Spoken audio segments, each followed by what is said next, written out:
Esselamu Aleyküm ve Rahmetullah ve Berekatuhu. Değerli Müslümanlar, inşallah 3 tane hadis okuyacağım. Hakikaten Müslümanın kalbini mutmain edeceği bir hadislerdi. Resulullah sallallahu aleyhi ve sellem söylüyor ki, bir şey istediğin zaman sadece Allah Azze ve Celle'den iste. Yardım istediğin zaman Allah'tan iste.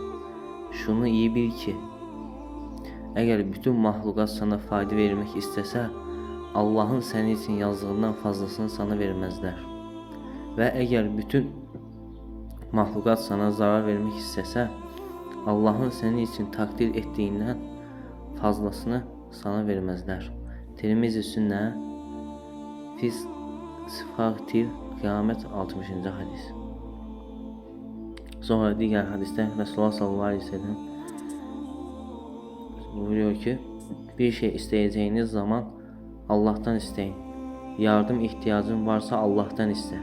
Eğer kullar Allah'ın izni olmadan sana bir fayda vermek için bir araya gelirlerse, o faydayı sağlayamazlar. Eğer sana Allah'ın takdir etmediği bir zarar vermek için bir araya gelseler, onu da başaramazlar. Kitab-ı Sitte.